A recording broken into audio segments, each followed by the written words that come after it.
around governance.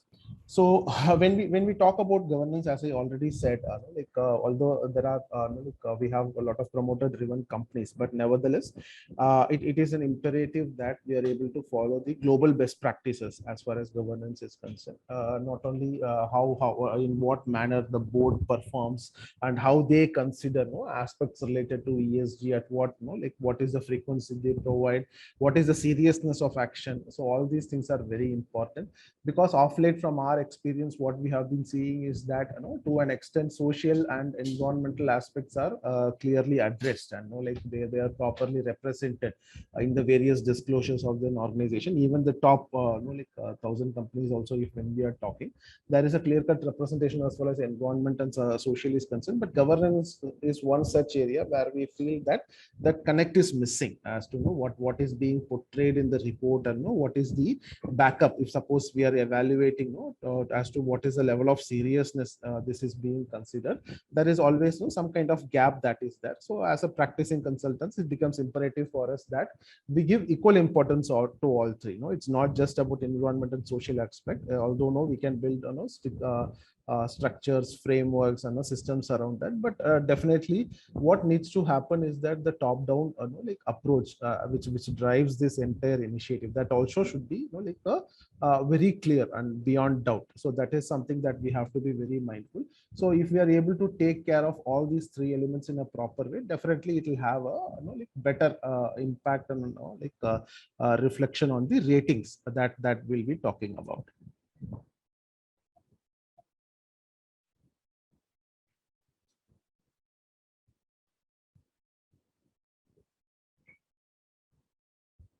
Yeah, this is what I was mentioning. When we talk about governance, it's business ethics, board and committee.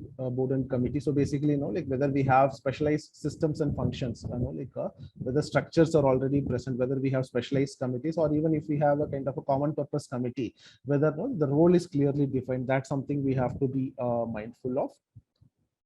Internal systems and policies. So suppose say you are considering the aspect of climate change at the board level, to what is the frequency at which it is being considered, whether we have board notings that will kind of back up what we have been putting together in our disclosure. So that is something we have to see. Remuneration and incentives is again a very important parameter. So all these aspects needs to be addressed, and again, there should be equal importance that needs to be given to all the parameters. It should be balanced. Our ESG disclosure needs to be balanced before we are start focusing on the rating part.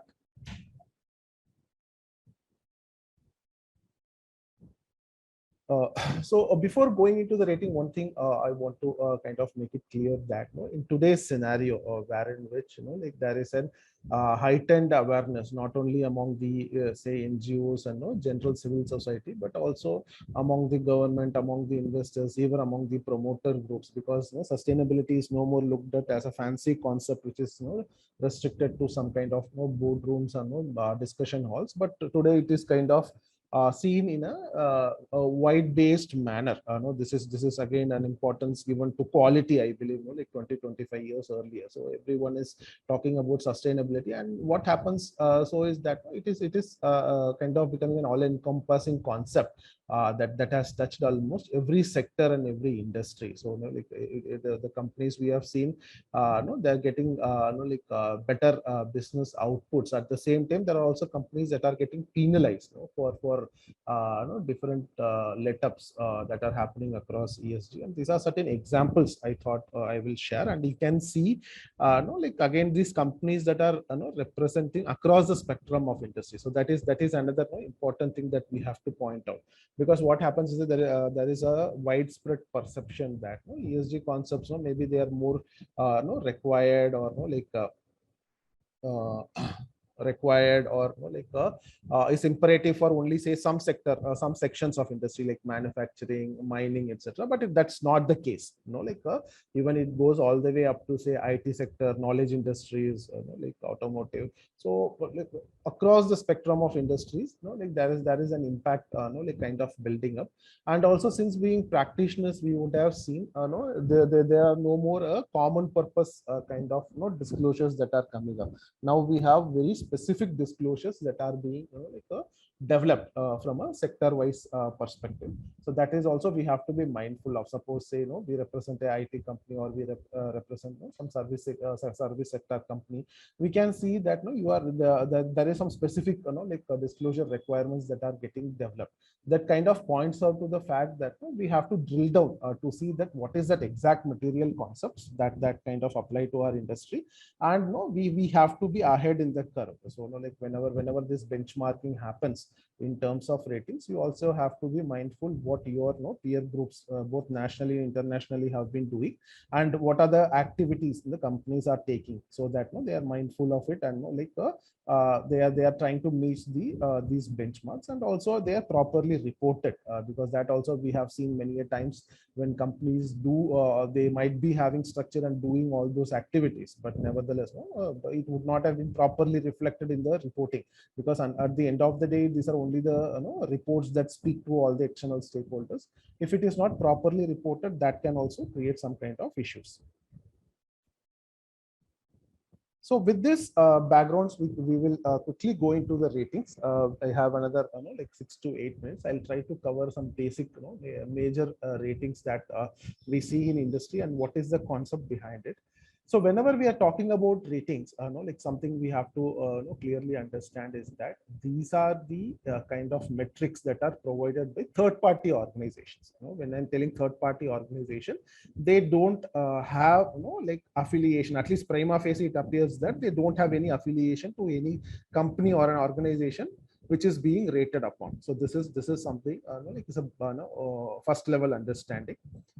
Second is that they most of the time they will pick up their data from an like neutral source, like like what is that annual report or sustainability report that you have published, or like any data that you have made available on government website which is made public. So all these like which these are information that are available in public. These are the first source of like information for arriving like for the help these companies arriving at certain rating methodologies.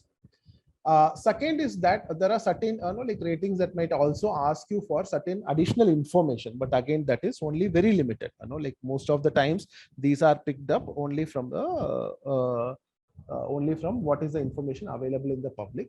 So this is point number one that we have to be mindful of.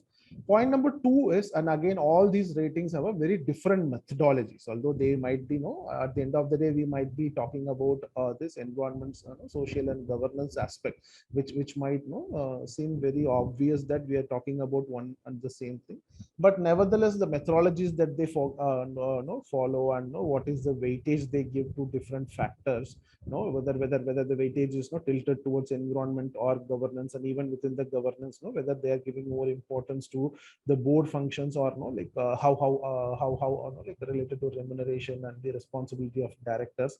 So that is something is it's very subjective to all these rating agencies. So these are a couple of things we have to be always mindful of.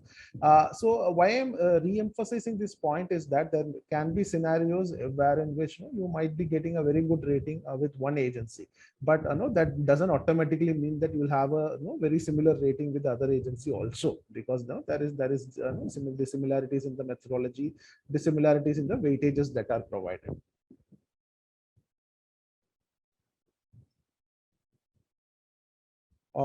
We'll be going through a few examples, just to give you a kind of flavor of how and what the numbers look like. So first one is Bloomberg. Bloomberg actually, it's one of the quite like popular ratings that is being provided, and right now this 12,200 is again a dated metric. Right now we have around 15,000-16,000 like companies that are being rated in the Bloomberg platform.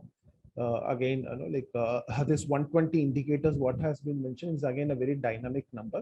So every year, this number undergoes revision. So like, this points out to the fact that this again, what is the methodology and the basis that the rating agencies consider for themselves, is kind of very different. Although they may be kind of like have a the base can be a very similar parameters, but how they are considered, what is the weightage given, to what an extent and importance is attached to a different parameter is kind of like varies a lot. And again, no, they do their own research, but at the same time, they can also pick their information like from another third party resources also. Like in this case, they pick it up from CDP climate disclosure, they pick it up from Sustainalytics, then ISS quality score, Robico SAM. So these are multiple agencies that again publish their own research findings pertaining to the company. So Bloomberg picks it up from a reputed list of organizations which publish this information.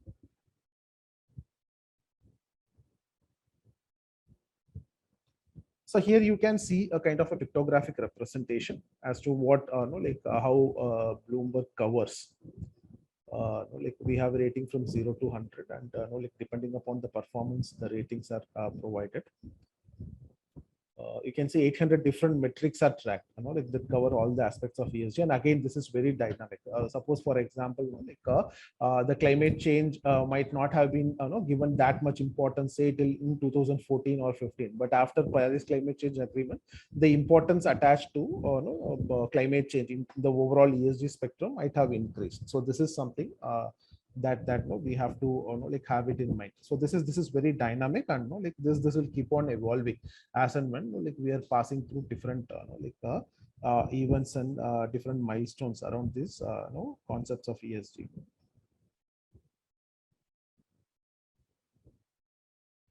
So next one is Morgan Stanley Capital International MSCI Sustainability Impact Index. Here again, they have a like almost a very similar methodology there. And again, across these different aspects, they are monitoring the risk exposure management practices, performance, and controversies. The last one is very important. Sometimes what happens is that we might not have published this in any of our reports, but nevertheless, maybe a news item or maybe a kind of report, third-party report might end up revealing that. So that might have an impact on your like final scoring. Again, you can see set of parameters and aspects that are being considered by MSCI.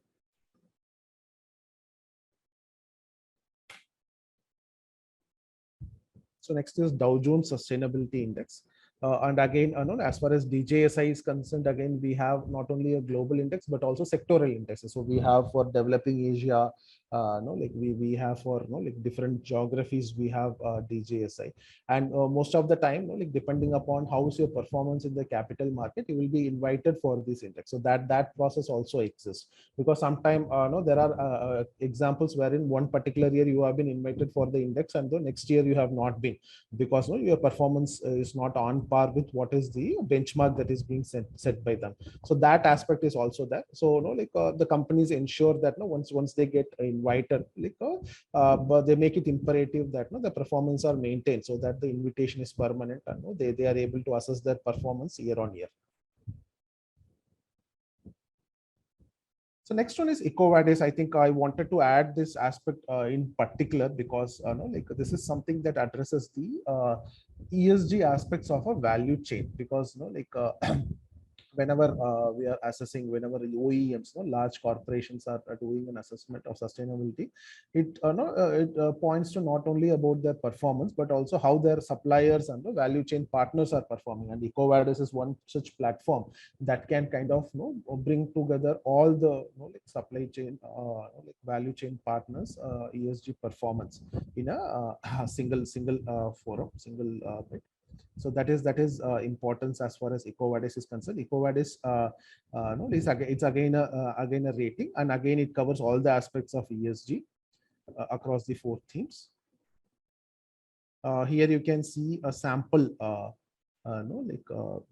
dashboard of EcoVadis.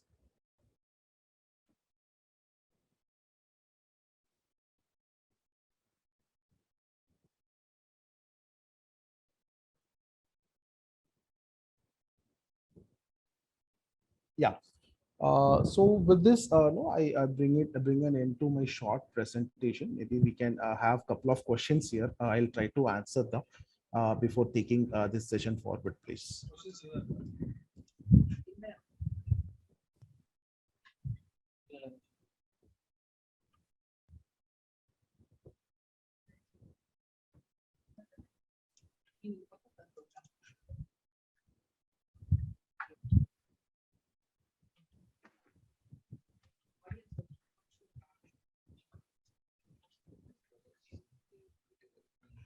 Thank you, sir. Thank you for that wonderful presentation on the ESG and ESG concepts.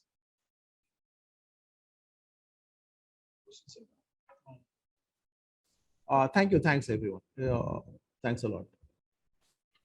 Thank you, sir. Thank you.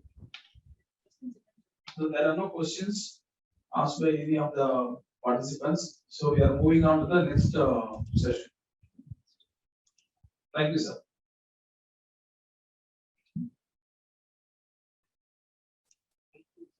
So I'm happy to introduce Dr. Nisha Kohli. She is the CEO and founder of Stage, which helps companies in creating sustainable values and advises them on ESG management and reporting. The focus is on global frameworks such as ISSB, PRF, and TCFD. She is a member of IEEE Metrics Committee, associate member of CFA, associate member of ICAA, adjunct faculty at Renewable Equality Management. She is a doctorate in corporate governance and also a chartered accountant, CFA level 2, and has expertise in ESG, sustainability, corporate valuations, and an entrepreneur. Welcome you, madam. And she'll be presenting on ESG ratings, pros and cons. Over to you, ma'am. I just would like to make sure that I'm audible and everything is working fine from my end. Yes, madam. It's fine.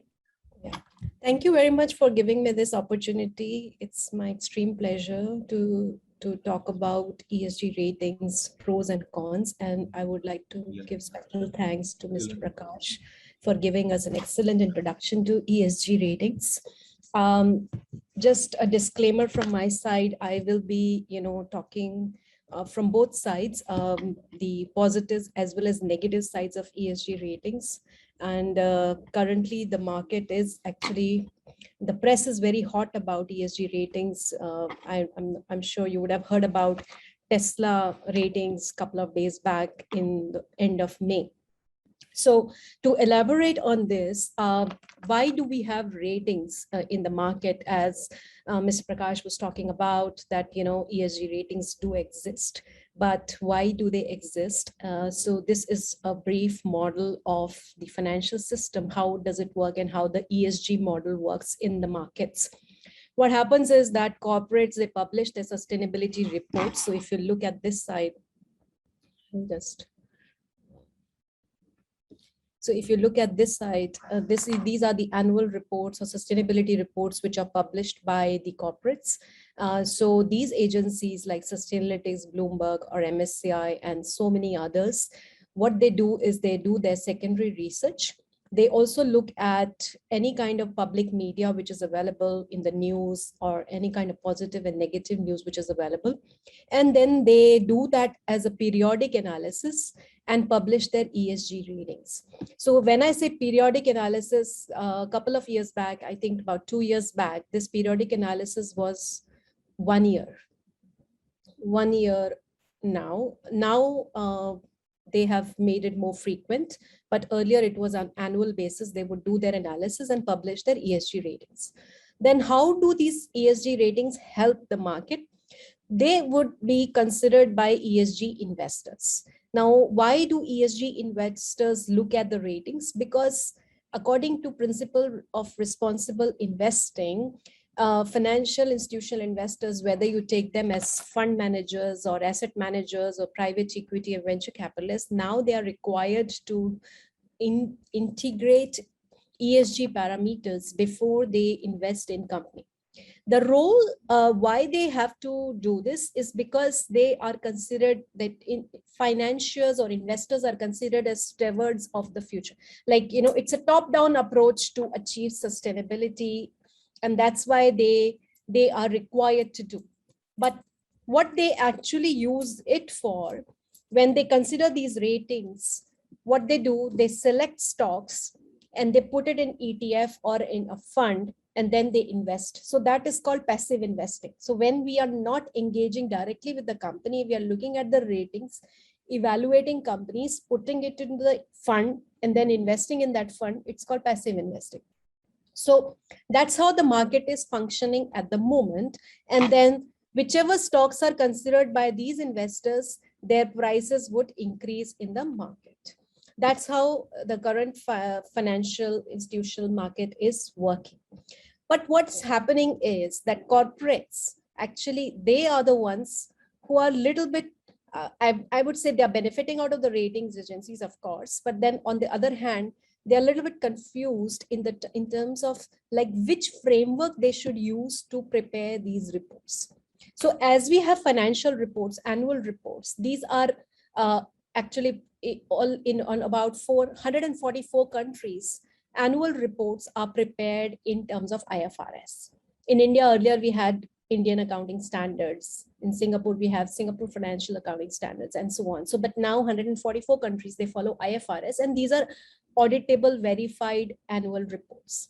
But when it comes to sustainability reporting, there is no one standard which is followed by all over the world, or a uniform standard which can provide comparable data for the corporates so that they can measure their or benchmark their performance according to peers. And because of that ununiformity, these reports, when they are evaluated even by the Sustainalytics or MSCI, those kind of people, that also creates some difficulties. So I will talk about that in a few minutes. The benefits of doing this ESG ratings, I will talk from I spoke from investors' point of view, that they get a ready benchmark available, they can put the stocks, invest it, done.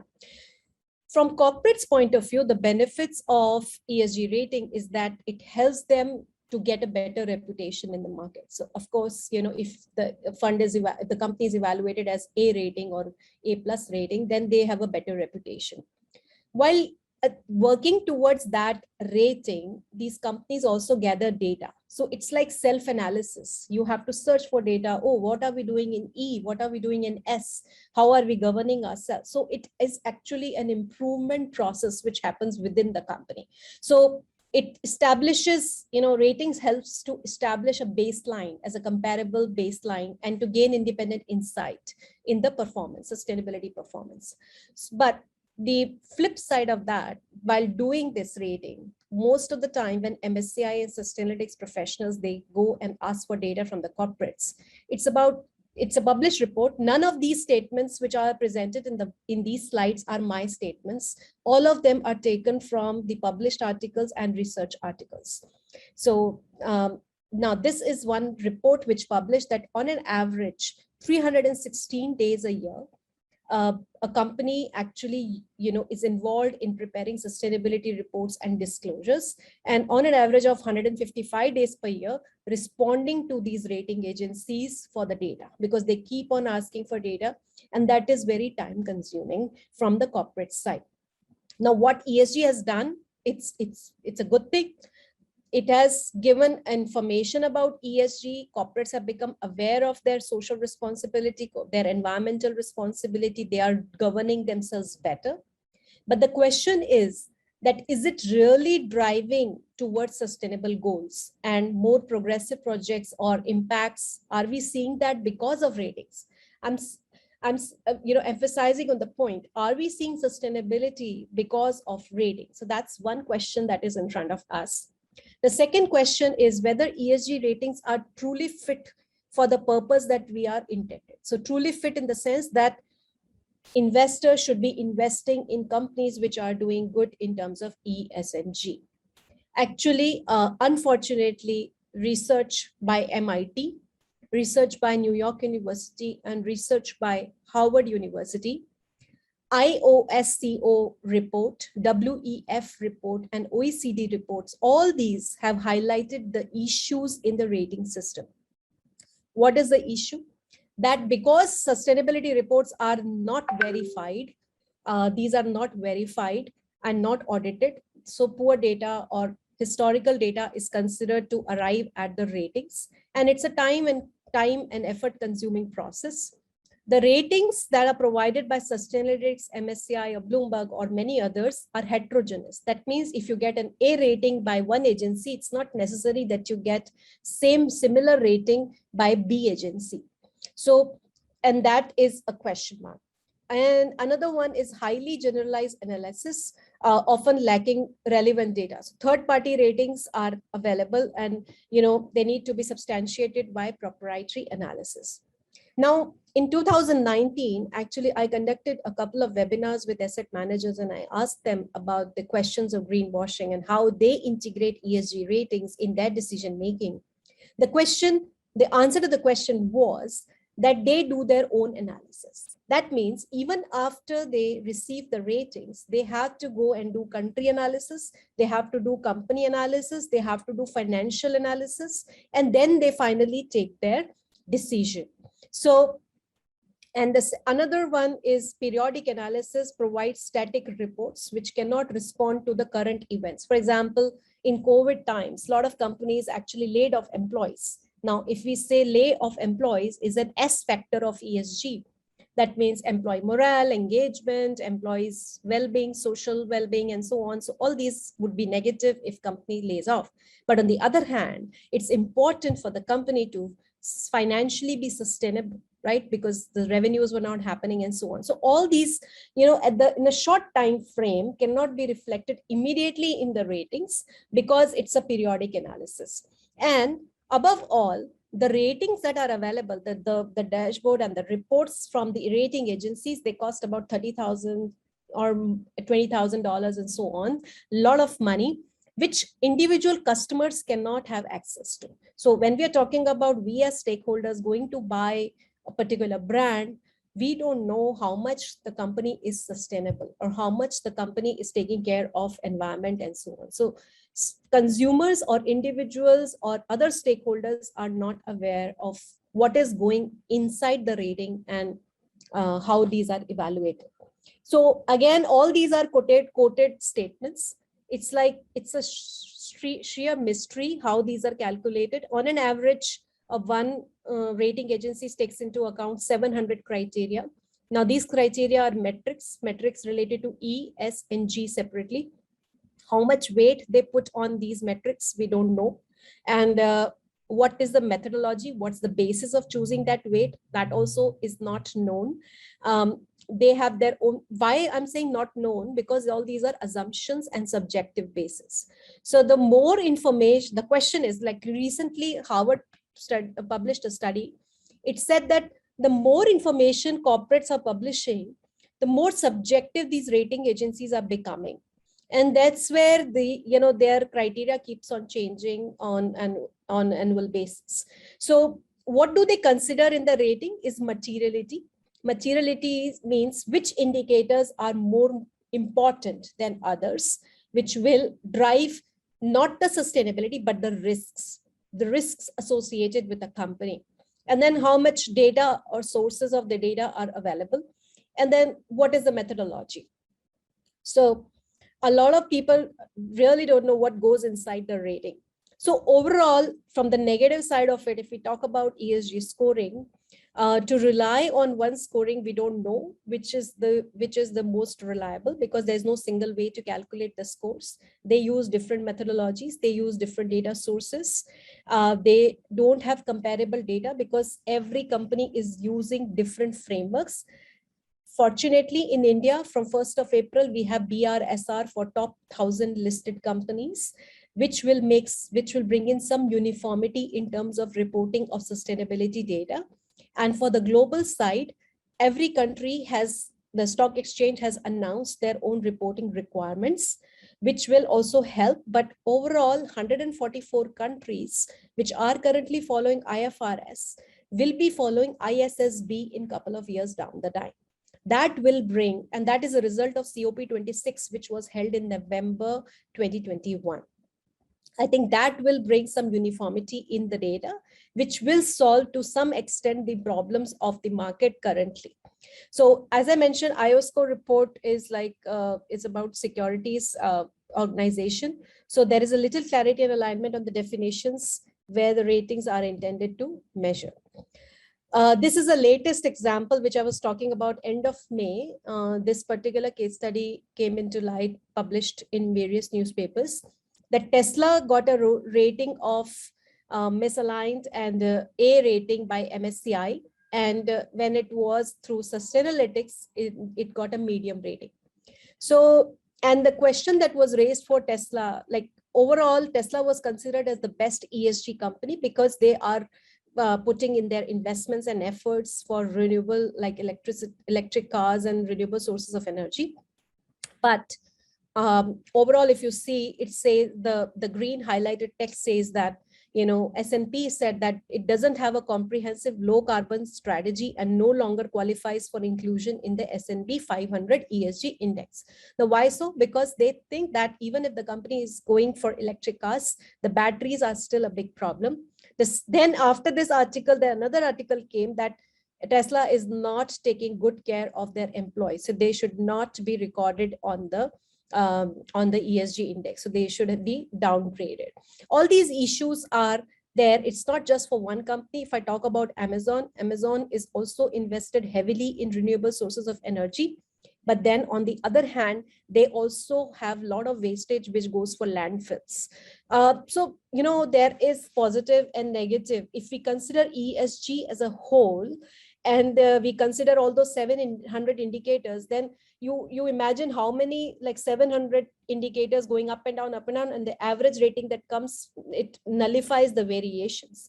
So now the think tank around the world is focusing on whether we can have E rating separately, S rating separately, or G rating separately for the companies, because ESG overall is not working out for the financial community. And I would say, is the responsibility of the financial community. They have to force for it, how to bring about changes, and so on. So what do these actually, this particular slide is actually the viewpoint of the financial investors. Why do they consider ESG rating in their decision making? They say, and if you really ask me, a PRI, principal responsible investing, when they said ESG should be integrated, it is considered that financial investors are stewards of the future. If the top-down approach happens for sustainability, then everything can become sustainable. Climate change can be tackled. But if you hear these words from the investors, they say that we consider ESG to just minimize the risks, and those risks are related to financial risks. How? Because if the company is doing good in E, S, and G, our financial risks are minimized. That is what their explanation is. And what they also clearly say, that ESG ratings do not measure sustainability. So when we started this presentation in the first slide, I said the pros of ESG ratings is about measuring sustainability and then, you know, improving sustainability of corporates. And here, when we are looking at the investors for which the ESG ratings are created, they are saying, hey, we look at this because we measure risk through this, and we do not measure sustainability. So my question is that do we really need ESG ratings? Are ESG ratings really necessary for this world? And yes, so here is one side, the corporate side, which are doing great things. They are implementing impactful projects. They are committing to net zero. They are doing great things. But on the other hand, this ESG ratings are there, where there is a lot of complexities, a lot of issues, and unclear status as of now. So where do we stand, and where should we go from here? My question to all of you. Thank you.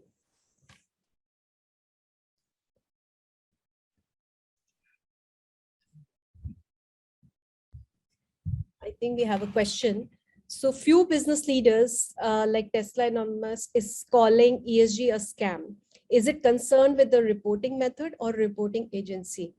Actually, that's the reason why they are calling it as a scam, because of the inconsistencies in the methodology, the weights, and the indicators which are used by rating agencies.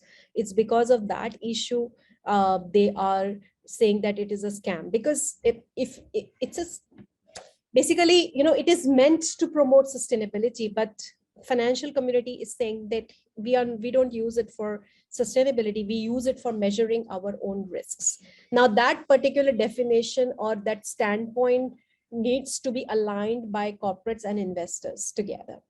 What, you know, I see I would say as a consultant in this space, what we see is that companies should do their good job, They are doing it already. They are doing great things. They are impacting the world. They are creating a lot of sustainable projects or sustainable implementations are happening. So organically, they should keep on doing their good work. They should not look at the ratings as one source of reputation for them, because of course that ESG rating, it is used for financial markets up and down. But then overall, if the companies have to establish their reputation for sustainability, they should look at their organic data and organically report it in terms of sustainable communication rather than through ratings agencies. Of course, there is a inflection point. It is going to change, and a lot of things you will see in near future. A lot of changes will happen in the rating mechanisms.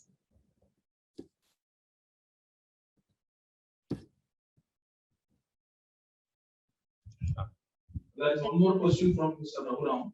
Yeah. Is it possible to integrate sustainability and ESG as ESSG, Environmental Social Sustainability Rating? Is it possible? It is possible. In fact, companies side, if we take in environmental, social, economic also, right? So EESG, it is very much possible, and there have been research papers, and in fact, in reality also, people have witnessed, even Unilever, if you see, for last couple of years, it was criticized for not being able to make profits, but focusing on sustainability for the last 1 decade. But lately, if you see, profits of Unilever is growing, and the standpoint of the CEO, which was taken earlier, it is helping the company. So it does help in sustainability. So overall, EESG can be integrated and should be integrated. Why should we not focus on financial outcomes? We should focus on financial outcomes to do sustainability. And it does give benefit. It's just a matter of time. It's a difference between short-term benefits and long-term benefits. How do we perceive it? If you another point is that if we start looking at let's say cost of carbon, if we start integrating cost of carbon in our decision making, then we will see that sustainability is far more beneficial than going in for carbon related products or fossil fuels. Thank you, madam. Mr. C.V. Rao has raised his hand. Sir, can you please ask your question? Yeah, ma'am, it was a very useful presentation. Thank you. Just wanted to know what about the various standards which are available under ISO and how they can be clubbed with this ESG. Right. So currently, if you see, I would just take an example of ISO 14001, which is related to environment. And the framework that is becoming very popular and being adopted by US, UK, Europe, and Singapore, for example, I'm saying maybe more countries and even Hong Kong and all, TCFD framework. It's called Task Force on Climate Disclosure, Financial Climate Disclosure, Climate Financial Disclosure, TCFD. So what the think tank, again, one of the think tank is actually we work very closely, who was involved in ISO 14001 writing, and she's currently actually in the process of updating 14001 as per TCFD. So the new standard which is there for ESG for corporate, actually there are two which will be available by the end of this year or coming next year. Those two are ISSB and the TCFD. So as for example, Singapore has started both. US already has SASB. I'm sorry for using so many jargons, but US already has SASB, and they have also adopted TCFD. All these are currently in draft, open for comments. Once these are finalized, they will be finally made mandatory, and there will be legal repercussions of that. So if a company is not able to report on those parameters, there will be cases against the company. So TCFD will be aligned with the ISOs which is there, ISOs which are there. Yeah, I have a question. Yes, please. Yeah, I'm from Sri Lanka. My name is Vajira Pereira. Now, you mentioned about these ESG ratings. Now, financial concerns also very much important for this sustainability of any entity. So how we are going to link or coordinate these financial concerns with the ESG ratings? Right. So if you say rate, I would say ESG rating is a separate ball game altogether. It's done by third-party agencies for the use by financial investors. So corporates, they are doing it because they find benefit in understanding more indicators. They can improve their performance, benchmark, and so on. Let's talk about sustainability. If a company focuses on sustainability, then what they can do is, let's even in sustainability, let's talk about only E part. If company focuses on environment, then what will it do? It will reduce its consumption of electricity. It will reduce its emissions.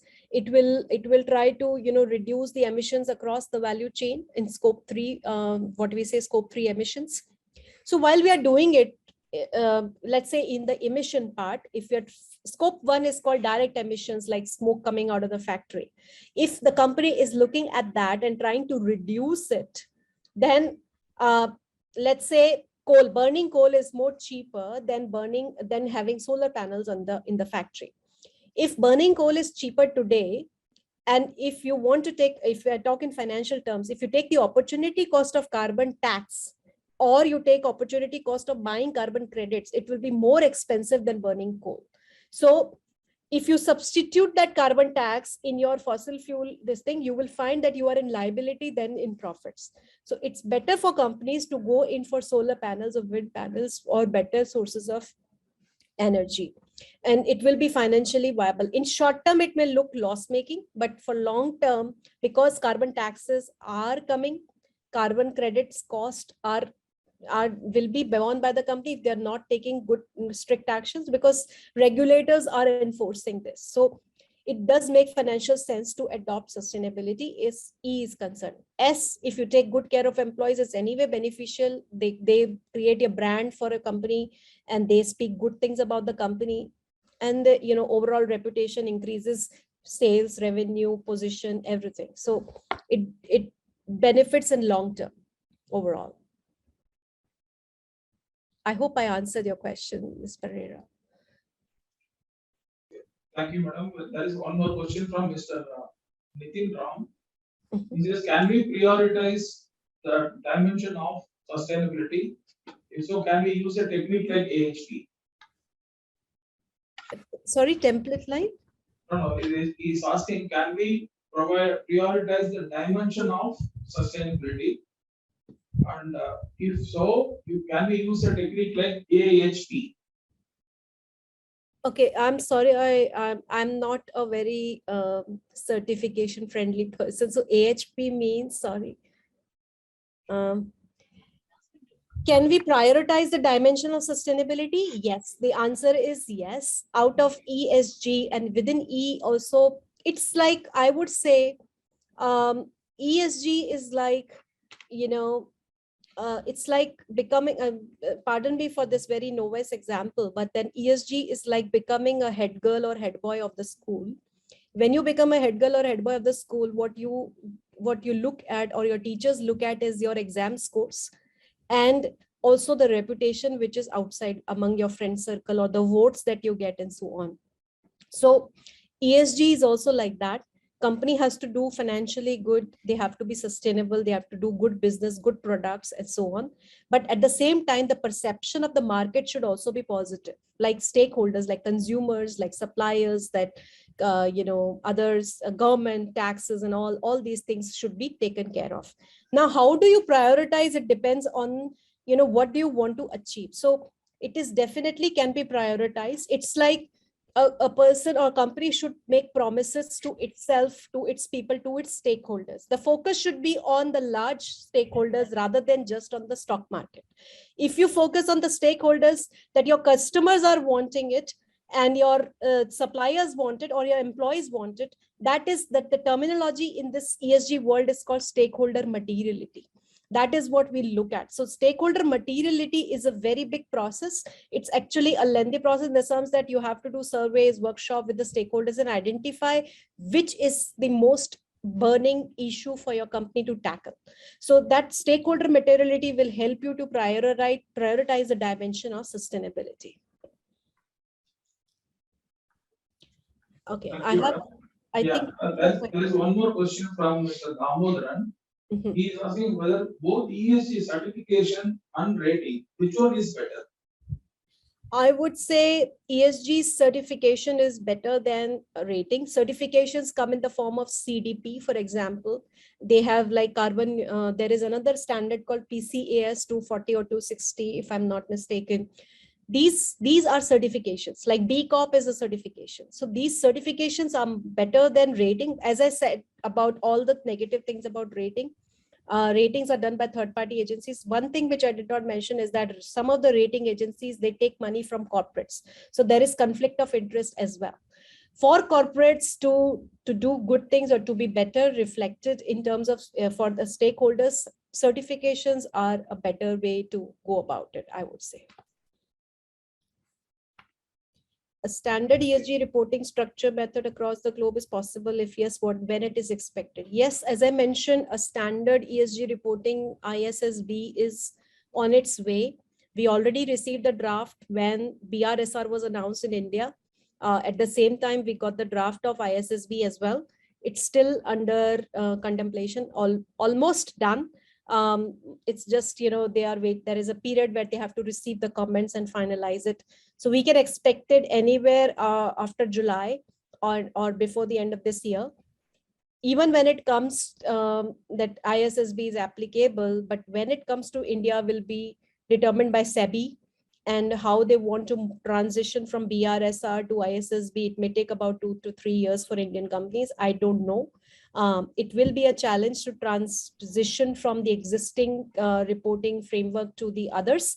But even if the transition happens, I think the benchmarking or the framework that we will all look up to will be ISSB and TCFD. These are the two which are global frameworks, which will become global frameworks for the future. Thank you, madam. According to the current knowledge that I have, okay, I'm not, according to the knowledge that I have in the market which is available. Thank you very much for that knowledgeable knowledge sharing session on ESG rating pros and cons. I think the participants would have benefited about the 360-degree of evaluation of about ESG rating. Thank you very much, Dr. Nisha. I think, there is one comment which I just saw, that as far as my knowledge, ESG certification is not available. Yes, that is right. ESG certification as the name doesn't exist, but then there are various benchmarks or various other tools or toolkits are available, which does, like, as I mentioned, CDP is used for carbon disclosure program. So that is available. Similarly, if you get those kind of certifications, you overall accumulate ESG. So there is not one certification, but then there are many which we can go for. Yeah. There are offline questions also for participants here in this auditorium. So I will ask the offline participants to ask their questions. Yeah. Morning, Nisha. This is Rama Venugopal here. Yeah. Hello. It's a very interesting presentation. This has become a debate even in our management systems consultants forum in the last few months. On one side, we are seeing financial regulations, and we all come from technical regulations domain, basically to deal with standard certifications and the technical regulation side of it. A couple of things you have already discussed, whatever I wanted to ask. One is we are seeing a trend where this rating business will give rise to greenwashing. Mm-hmm. We have already seen this in our technical regulation space, where the global campaigns on quality and safety, there are very loose campaigns that are happening. So a similar trend may happen in ESG also. Somewhere we feel that the financial regulations, the way you look at ESG, and the technical regulations, the way we look at ESG, have a different dimension. Yes, if both can actually complement each other, and there will be a lot of value, because we keep asking the chartered accountants or the legal teams, with all due respect to their domain, but what do they know about technical regulations? Right. So, but the financial side is not our domain. Somewhere we feel that we had this ratings business in India about 2 decades ago, in financial rating. And as you said, the ratings differ from agency to agency. And then, it will be a case of even how what certificates or what the ratings also will end up in the same scenario. And at the end of the day, it shouldn't be a case of just a greenwashing. And I think that will give rise and there are open statements that the ESG business is a big scam. Yeah. To be very honest. So we'd like to have your views somewhere because there is an IFRS standards being floated parallelly, and then we have the technical regulations are coming out, trying to align the ISO standards and other things. Right. Some balance is required, is what I feel. Otherwise, industry is going to be affected because the financial things keep pushing some reporting, and then the technical regulations keep pushing some other reporting, and there's going to be utter chaos and confusion in the market. I would like to have your views on this. Thank you. Yeah, thank you very much. Actually, if I don't know, I will advise you to just take a look at GRI, which is a global reporting initiative framework. This particular framework has many indicators which are to be reported by companies. Those who follow, they do it.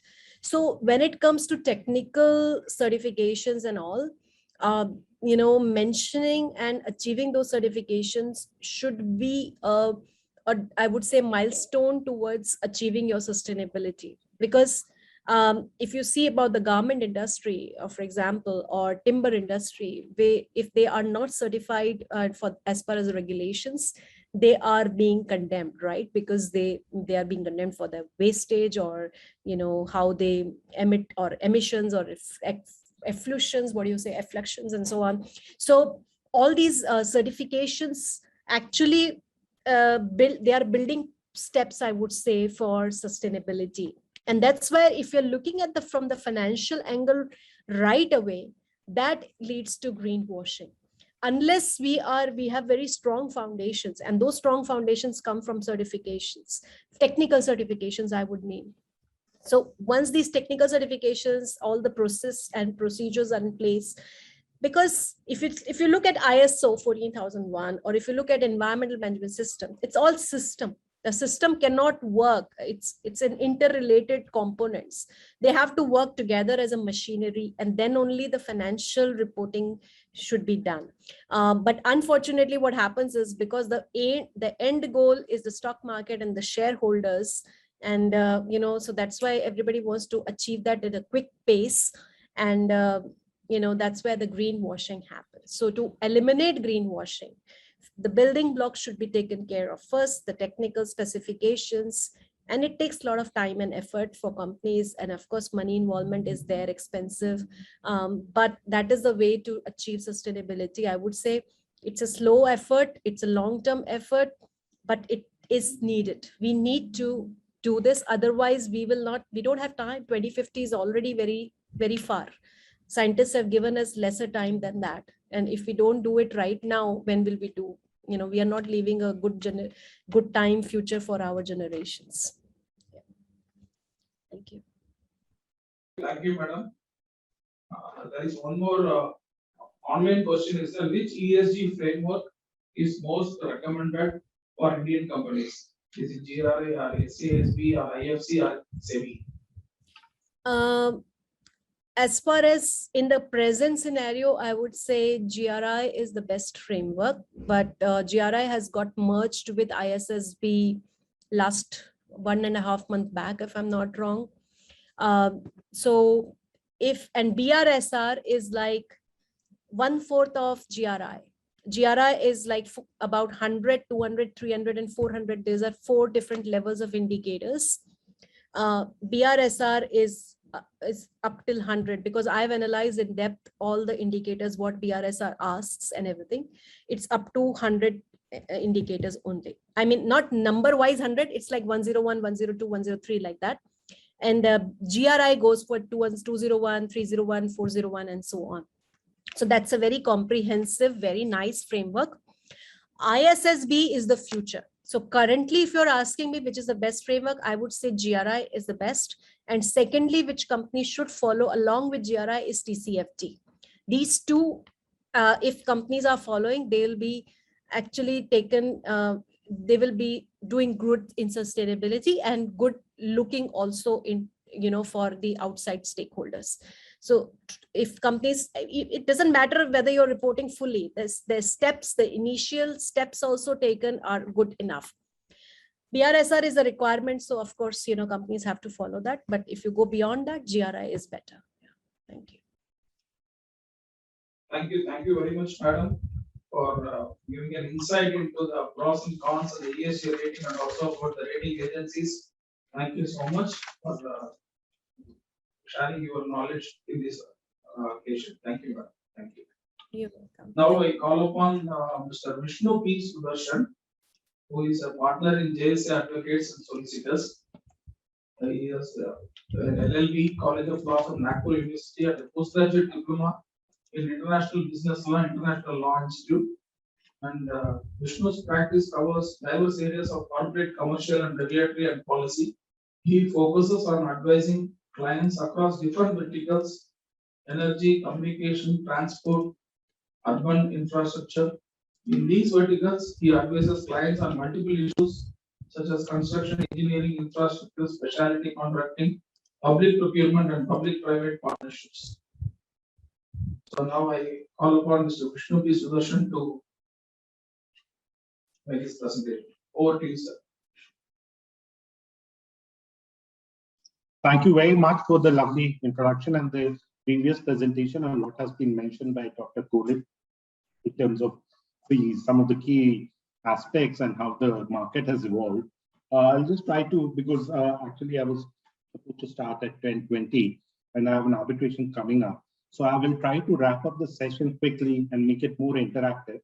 What I'll try to do is present the slides from our end. Is it visible? Is my screen visible? Yeah, it's visible, sir. If you can go to slideshow, you have to click the slideshow, sir. Yeah.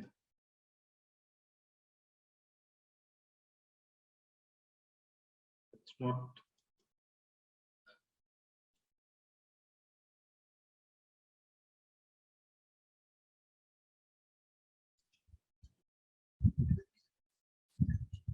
Let's try it again. Sorry.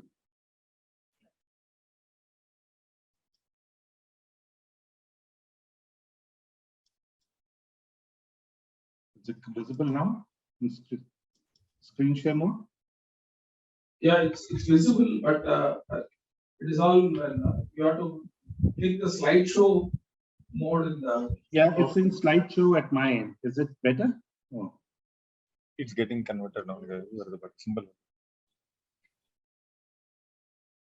No, here it is in individual slide. Finish.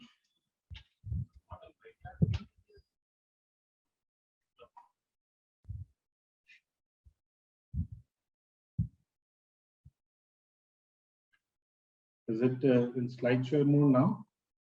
Still, it is the individual. The screen displays only the individual slides.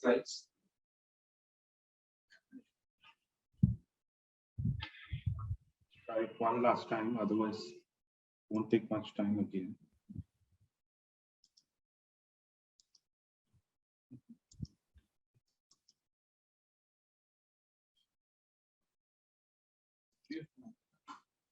So you can alternatively click view full.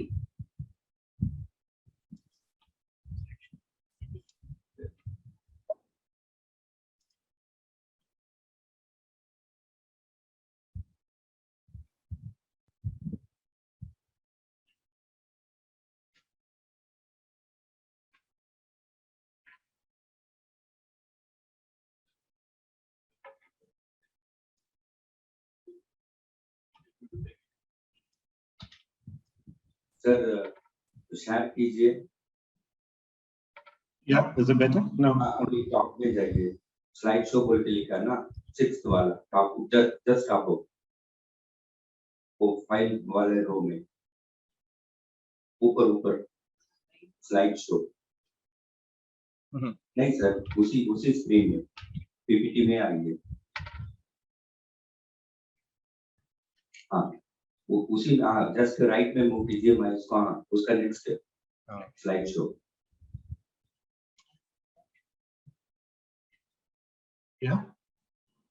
हाँ sir, better? You just click from beginning. It's coming. Top sir, ऊपर में है, तो left corner में ऊपर में from beginning है ना? Yeah, I'm just coming.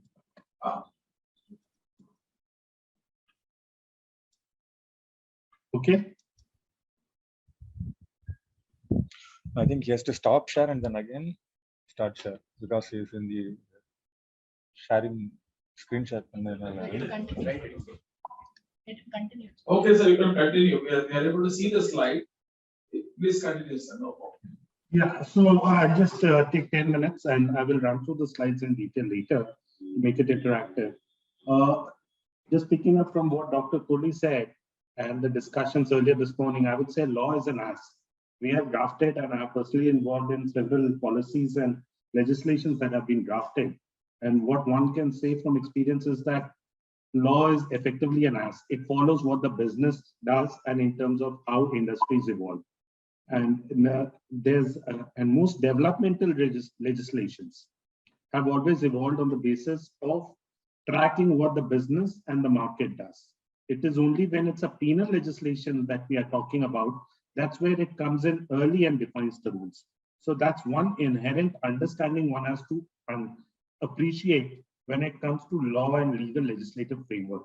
Say Indian Penal Code, which is the criminal penal code for penalties, is actually there even before the market came because it sets the grounds. Whereas any developmental legislation or market developmental legislation, be that be the Electricity Act for the development of the electricity sector, or the Railway Act for the development of the railway sector, or say Insurance Act for the development of insurance sector, has always tracked how the business and market and stakeholders have evolved and then tries to promote and develop. So one has to understand this essential distinction. And that's where I would say early on that players like Tesla, Amazon, and others, Tesla, where they are saying a very contrarian view and saying ESG and all this is greenwashing, it doesn't make sense, actually are helpful because they challenge the status quo and help evolve the regulation. They also have a role to play in terms of how the legislation and the markets evolve. And at times, this dissenting voice always helps the regulation and markets develop in a better way. That's what I would say. So coming back to the Indian context is the way existing Indian, and I'm just keeping it limited to Indian market.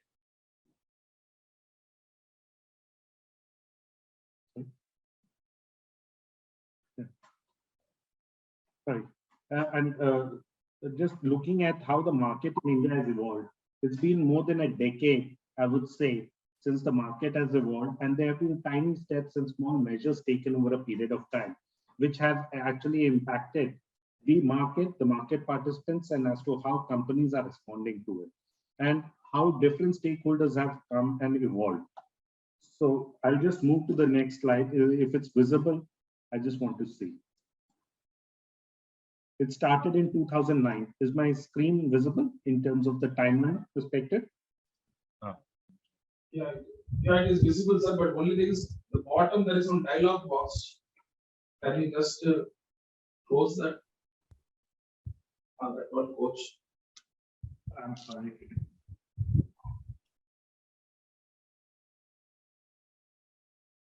Is it? I'm really sorry. Some problem at my end. So if you look at it from the perspective of legislation, it is not as if E, S, and G have had different ratings from a legal framework or a regulatory standpoint. It's always been a mesh and kind of a khichdi is what I would call and there are several such khichdi legislations that are there in the Indian context. And And it also falls into place in that context only, this bucket of legislations. It started with the Ministry of Corporate Affairs actually coming out with delegated legislations on voluntary guidelines on corporate social responsibility in 2009, and gradually getting notified. They were not clearly specifically aimed at E or S or G specifically, or even directly attributing, but the intent and the parliamentary debates were always focused and centered around that. So that's one particular point that I wanted to highlight. And it's been a decade plus market. That's why I say, because 2009, 10, by the time it came out and started getting implemented 10, 11, 12. So it's been a good 10 years, and we are now beginning to see the impact of these legislations and delegated legislation. Moving from that, the Ministry of Corporate Affairs then rolled out the voluntary guidelines on ESG, which again served as the benchmark and basis for the BRR reporting, which the SEBI came about in 2012. And then you move to the CSR rules actually coming out in 2014, which set out the legs and elements of it. From 2009 to 2014 is when there was a lot of thinking and the rules came out, the guidelines were set, the strictures were imposed, and then the market started operating. In the meantime, SEBI then started making the BRR guidelines applicable for not only the top 100, but top 500 listed companies. And then in 2019, MCA again released the NGRBC guidelines on responsible business conduct. And the last one is what Dr. Kohli mentioned in terms of BRSR, and in terms of the applicability around it, and how does it overlay and impact with the other elements and international regulations, and what is the impact. But so this has been the journey. It's a very nascent market. It is still to identify its own roots, and there certain degree of innovativeness can be brought in at this point in time. There are a lot of stakeholders. They have different ways of looking at it. One, of course, is the financial stakeholder element, which Dr. Kohli mentioned, and it's the top-down approach. But equally true, as we see, and that's what we are seeing in our interaction with large corporate houses, is that they are dictating it from a different perspective, not only from a financial perspective, but also from an overall employee perspective and business value addition perspective. And in terms of the fact that the cost at times is much better and competitive in some of the cases. So it's not necessarily true that it's only financial. Of course, financial is predominant, but there are other concerns. Other, I would say, parameters, and it depends on the sector and business where it is coming from. So just getting into the CSR rules of it, which came out in 2014 with the 2009 principal legislation coming out. What it basically said was to set apart 2% of the average net profits of the preceding 3 years for CSR activities. And over the last few years, we have seen that companies have actually started focusing and developing it and putting in through their foundations, be that be in education, be that be in terms of sustainable, in smart cities, sustainable water, and related industries. And there's, of course, the pace at which one would expect is not the same, but the market has gradually taken shape. And in any legislation, it takes at least 5 to 7 years before the legislation actually starts playing any significant and meaningful impact, is what we've seen. For example, something that we had done was, long time back, we had drafted the InvIT regulations, not related and specific to ESG, but it was a new kind of financial product in legislations. They started off in 2012, 2013, the legislations came, and we saw the fruit of the legislations and market picking up in 2019 and 18. And now it is the buzzword, and everyone is looking at developing that financial product. So you have to give and nurture it time. And before you give the regulations definitiveness, the first fundamental issue is, how do you want to address the new legislation to be? Is it penal or is it developmental? If it's developmental, is it voluntary or is it mandatory? If it is mandatory, then who mandates and how do you enforce? And that becomes a bugbear in the Indian context. We have laws for everything, but in terms of enforceability and implementability, if the governance framework is not robust, you're back to the same point. So one has to be clear whether when you're looking at pushing for legislation in ESG, will it really drive or not? So I'm just posing that as the question. That's the first threshold question. These are fundamental measures taken. These are market measures to promote, but not impose in a way. Then came the next set of guidelines by Msca, which basically was built on 9 pillars. Is the next slide visible?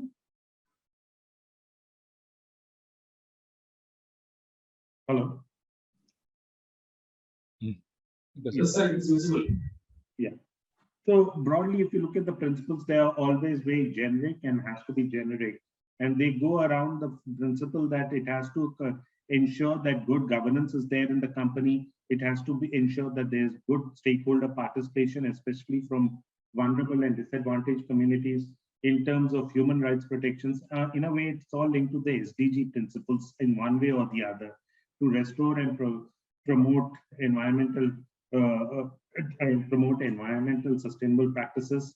And then is the last and the most important is the equitable development, is what I would say is what we have seen. But what it really means is that these principles were though notified by the Ministry of Corporate Affairs, but when the BRRR rules came out, the guidelines came out, you actually saw these principles finding their way into the SEBI regulations also. That is something meaningful because that's the way the law has developed and the market and legislation has developed in India. It has not come through enforcement, but more through a voluntary push at one level, and secondly, through a transparency level push in small and slow medium measures that is there. Whether there is a need to accelerate, yes, there is a need to accelerate.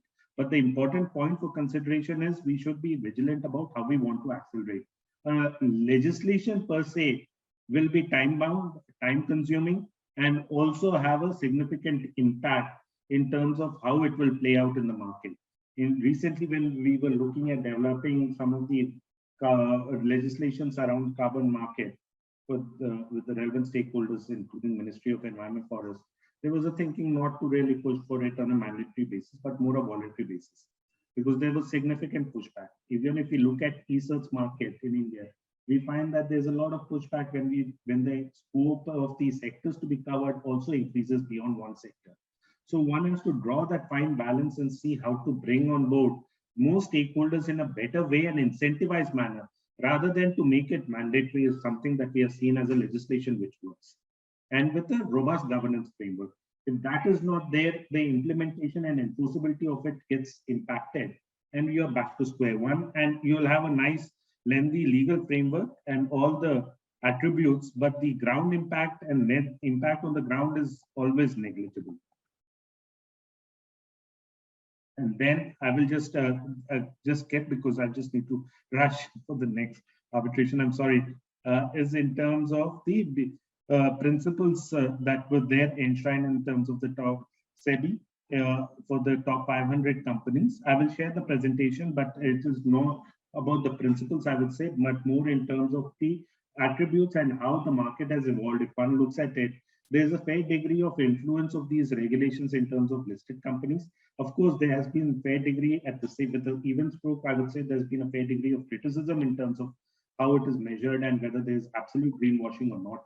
But one has to understand from the same perspective that at the end of the day, any measure, any developmental regulation has to find place on the basis of sustainable financial model. And for that, there is a need to see how do you make it sustainable? Is it only financial world community? Is there a government support that comes in? Or is there innovativeness that can be brought in? In the absence of any of these three elements, it will become a piece of legislation or delegated legislation where it will be subject to certain loopholes and flaws, and which will be always challenged or being, I would say, criticized from time to time. That's where I will end my presentation. I'm sorry, I'm rushing through, but I just had to just present the highlights because I need to rush for an arbitration and I'm getting delayed. Sorry. I'm happy to take any questions, answers, or any viewpoints that others may have.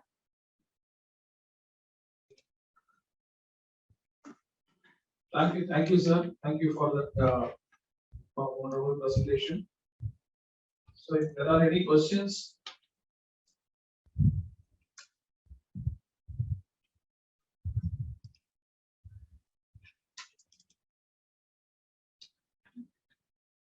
And as of now, there are no questions, sir. Thank you, sir. Thank you, Vishnu sir. Thank you for being with us. Thank you. Thank you very much. Thank you very much. I'm sorry. I need to. Yeah, thank you.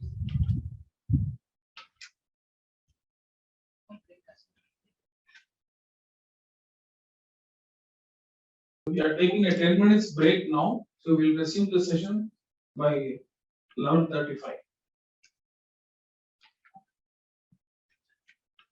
11:40 session.